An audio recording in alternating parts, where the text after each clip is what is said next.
Hello viewers, நான் இன்றைக்கி Sunday special என்ன பண்ண போகிறேன்னா மீன் குழம்பு தான் வைக்க போகிறேன். முதல்ல நான் புளியை ஊற போட்டுக்கிறேன். ரசத்துக்கும் மீன் குழம்புக்கும் சேர்த்து புளி ஊற போட்டேன். ஒயிட் ரைஸை ஊற போட்டுக்கிட்டேன். அடுத்தது மீனை கழுவணும். மீன் கழுவ சட்டி எடுத்துகிட்டு வாங்க. சட்டியில் தான் மீன் குழம்பு வைக்கணும் எப்போவுமே.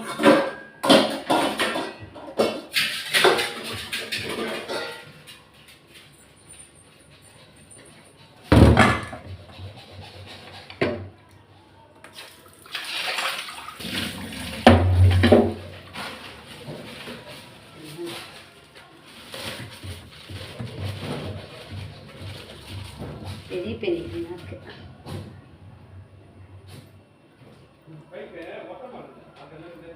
நல்லா பெருசாக இருக்குது. இது மேலே உப்பு, கல் உப்பு, மஞ்சத்தூள் போட்டு வாஷ் பண்ணிப்போம்.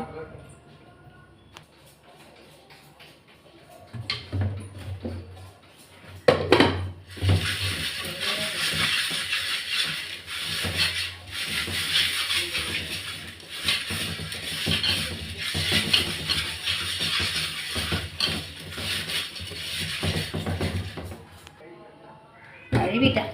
நல்லா உப்பு போட்டு மஞ்சத்தூள் போட்டு தேய்ச்சிருக்கேன். போதும். மீன் பாருங்க நல்லா சுத்தமாகிடுச்சு.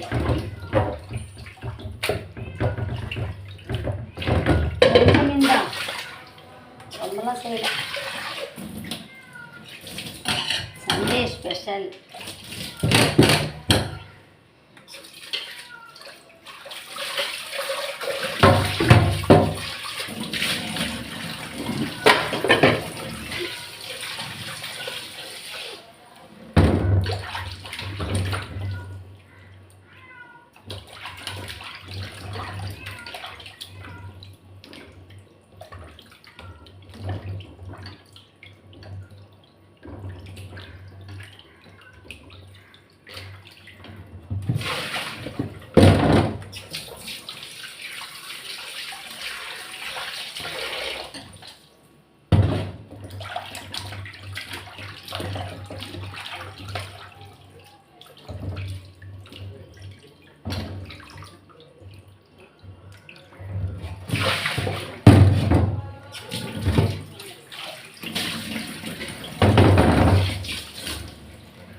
இந்த மீன் வந்து கரையாமல் இருக்கணும்னா அந்த கடுகு இருக்குது பார்த்தீங்களா, அந்த கடுகை அரைச்சி இது மேலே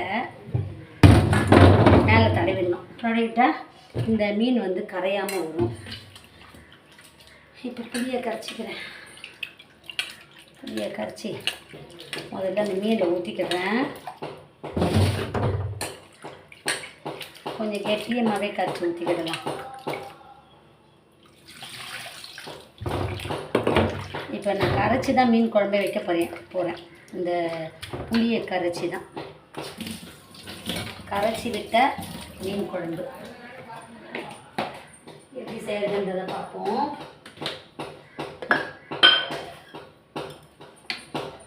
இப்போ வந்து கல்லுப்பு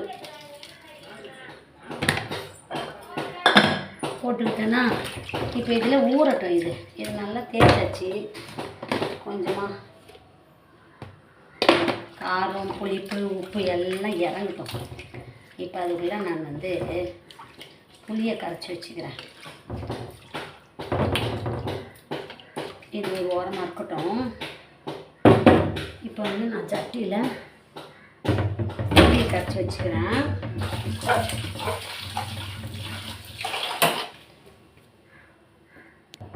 கரைச்சி விட்டேன் மீன் குழம்பு. முதல்ல அந்த தக்காளியை நல்லா பிசைஞ்சுக்கிடலாம். தக்காளி பிசைஞ்சு அரைச்சி விட்ட மீன் குழம்பு, கரைச்சி விட்ட மீன் குழம்பு, அரைச்சி விட்ட மீன் குழம்பு.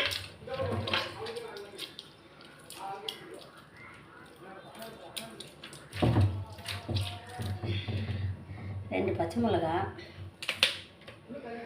கருவேப்பிலை, இன்னும் ஒரு தக்காளியும் போட்டு காய்ச்சி விட்டு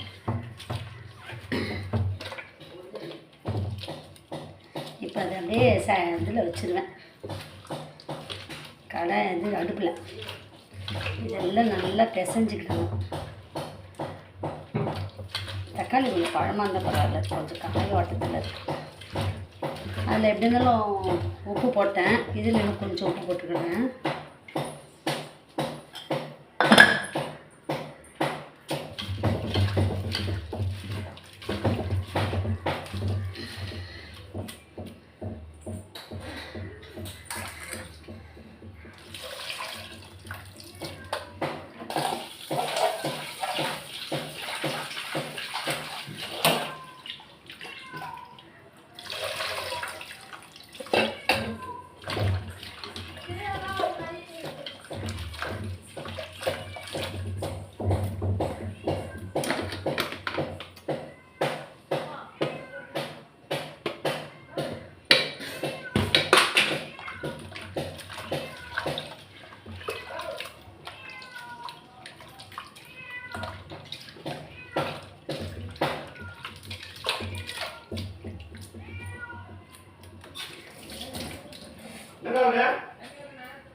இப்போ இது அடுப்பில் அப்படியே ஆன் பண்ணிக்கலாம்.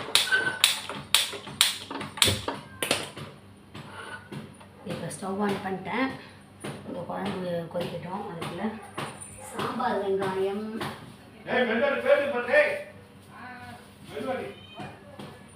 வெங்காயம், இதை இவ்வளவோ தோல் உரித்து எடுத்துக்க போகிறேன். தோல் உரித்து இதை வந்து மிக்ஸி ஜாரில் போட்டு அரைச்சி எடுத்துகிட்டு வரேன். குழம்பு கொதிக்கிறதுக்குள்ள சாம்பார் வெங்காயத்தெல்லாம் கட் பண்ணிட்டேன். இந்த தோல் உரிச்சிட்டேன். நான் இவ்வளோத்தையும் அரைச்சிக்க போகிறேன்.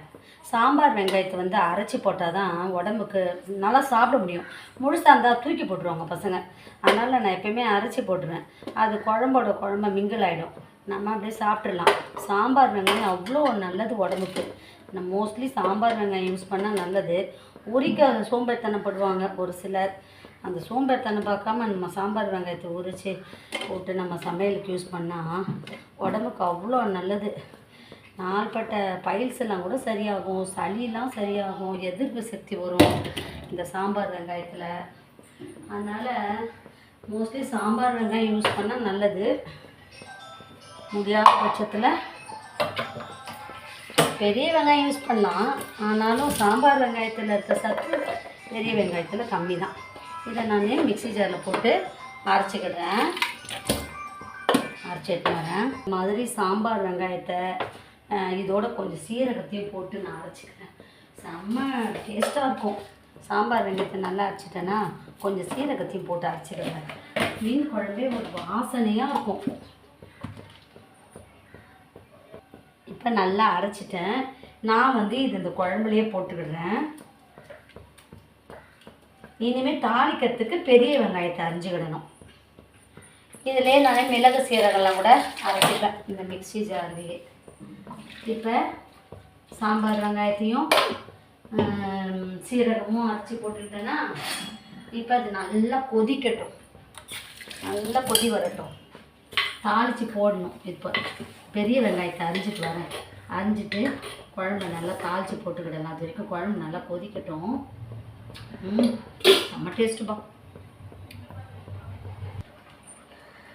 இந்த குழம்பு கொதிக்கும் போதே அவ்வளோ வாசனையாக இருக்குப்பா. செம்ம வாசனையாக இருக்குது.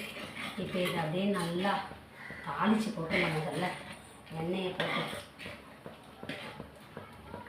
ஒரு கடை எடுத்துக்கிறேன். டீ கடாயில் தான் நான் தாளிக்க போகிறேன். இப்போ ரசம் வைக்கணும். சண்டே ஸ்பெஷல் நிறைய செய்துக்கிட்டே இருக்கலாம். சமையல் எது தெரியும் நிறைய செய்யலாம். நான் ஒரு கடாய் அடுப்பில் வச்சுக்கிறேன். இப்போ குழம்பு டேஸ்ட்டு பார்ப்போம். நல்லா இந்த தக்காளியெல்லாம் கசைஞ்சு விட்டுப்போம். செம்ம டேஸ்ட்டு. கடாய் சூடாகட்டும். எண்ணெய் வேறு சூடாயிடுச்சு.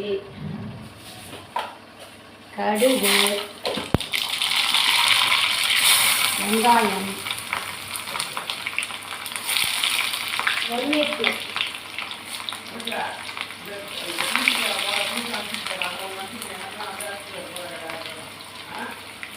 வெந்தயம் காமிச்சிட்டேனா. இப்போ இதை வந்து இந்த குழம்புல ஊற்றிக்கிட்டேன். கொஞ்சம் பொன்னிறமாக வரட்டும்.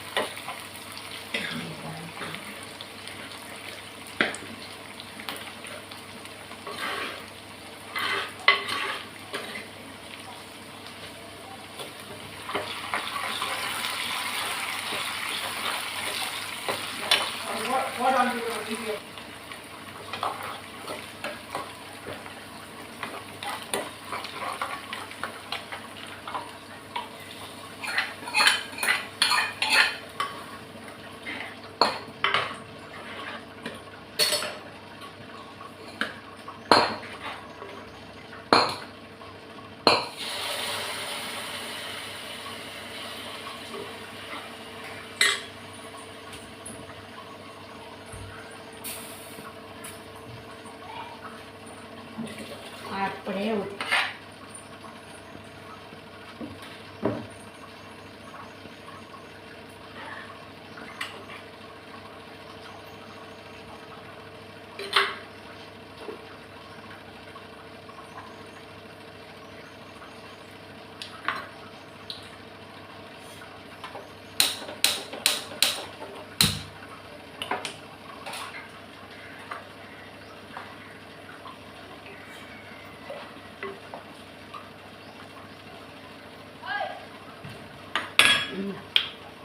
ஒரு அடுப்பில் ஒயிட் ரைஸ்.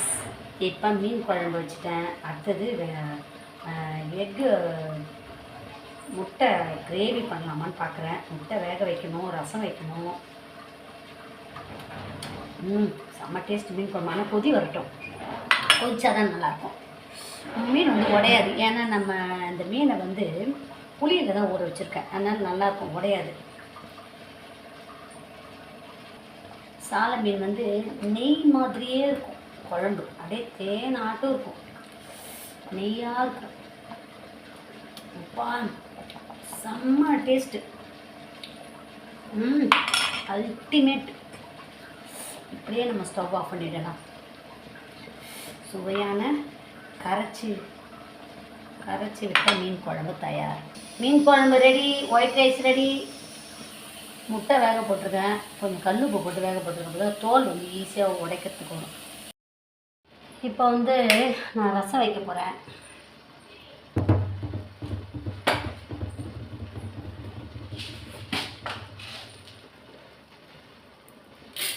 மிளகு,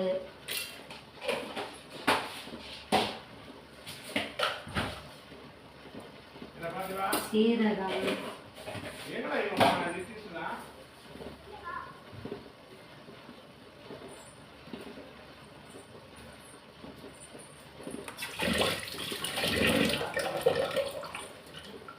பச்சை மிளகா,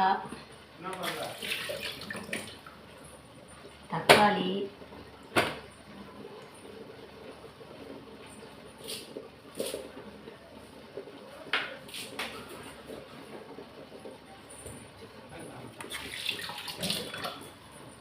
கருவேப்பிலை,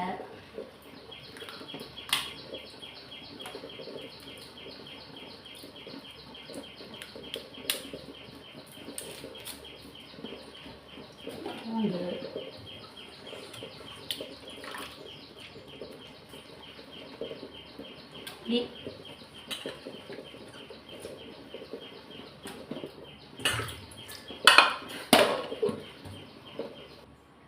முட்டை வெந்துருச்சு. ரசம் வைக்க போகிறேன்.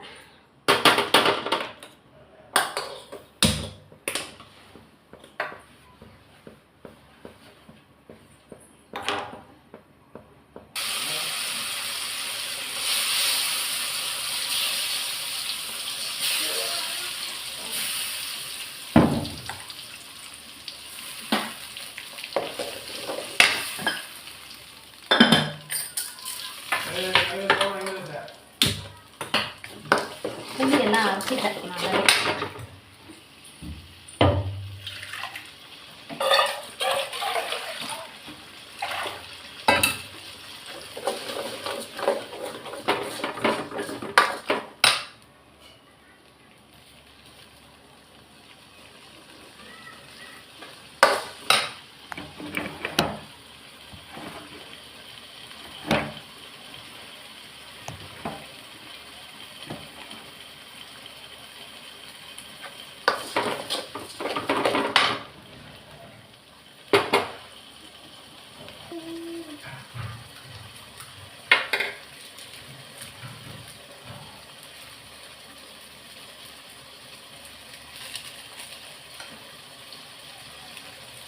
பெருங்காயத்தூள் வேறு வாங்கணும், கொஞ்சம் தான் இருக்குது.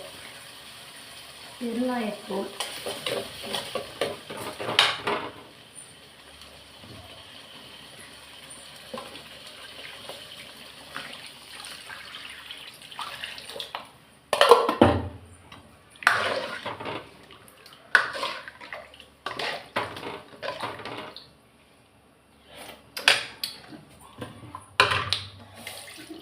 புளியும் வேஸ்ட்டாக போட்டு அரைச்சாச்சு. அரைச்ச புளி ரசம்.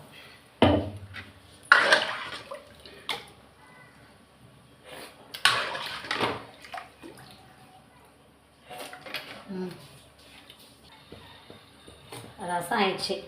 இது வந்து ஆம்லேட்டுக்கு வெங்காயத்தை கட் பண்ணி சால்ட்டு போட்டு மிக்ஸ் பண்ணி வச்சுப்பேன். அப்போ தான் முட்டை ஆம்லேட் பண்ணும்போது முட்டையை உடச்சி ஊற்றிக்கலாம். ஊற்றிட்டு ஆம்லேட் பண்ணும்போது முட்டை சாஃப்டாக இருக்கும் ஆம்லேட். ஓகே, ரசம் ஆயிடுச்சு. எப்போவுமே நம்ம முட்டை ஆம்லேட் பண்ணுறதா இருந்தால் முதல்ல வெங்காயத்தை கட் பண்ணி போட்டு சால்ட்டு போட்டுக்கணும். போட்டு நல்லா ஊற வைக்கணும். 1 மணி நேரம் ஊறணும், சால்ட்டும் வெங்காயமும்.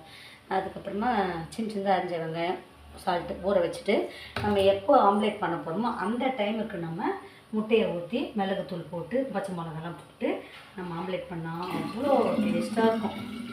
ஆம்லேட் வந்து அவ்வளோ சாஃப்டாக சூப்பராக இருக்கும். நீங்கள் என்ன செய்து பாருங்கள். வெங்காயத்தை ஊற வச்சுட்டேன், ரசமும் கொதி வந்துச்சு, ஆஃப் பண்ணிடலாம். இப்போ நான் அந்த முட்டையை உடச்சிக்க போகிறேன். முட்டையை உடச்சி மீன் குழம்புல அப்படியே ஊற விட்டுருவேன். மீன் குழம்புல அப்படியே ஊறிக்கிட்டு உப்பு இல்லாமல் உள்ள பிடிச்சிடும். அதுக்கப்புறம் செம்ம டேஸ்ட்டாக இருக்கும். சூடாக இருக்குது. முதல்ல தண்ணி மாற்றிக்கணும்.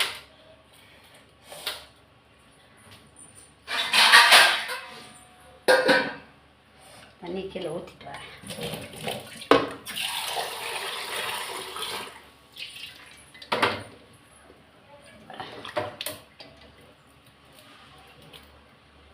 ஈஸியாக ஊறிக்கணும். எப்போயுமே சால்ட்டு போட்டு முட்டையை வேக வைக்கணும். அப்போ தான் ஈஸியாக பாருங்கள், தோல் எவ்வளோ ஈஸியாக வந்து பாருங்கள் உரிக்கிறதுக்கு. இப்போ இதெல்லாம் மீன் குழம்புல போட்டு ஊற வச்சுருவேன்.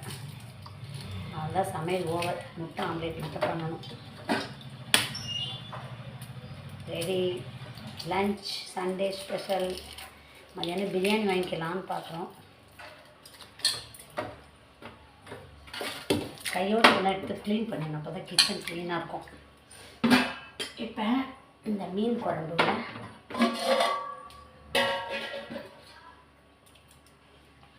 போட்டோன்னா சூப்பராக இருக்கும்.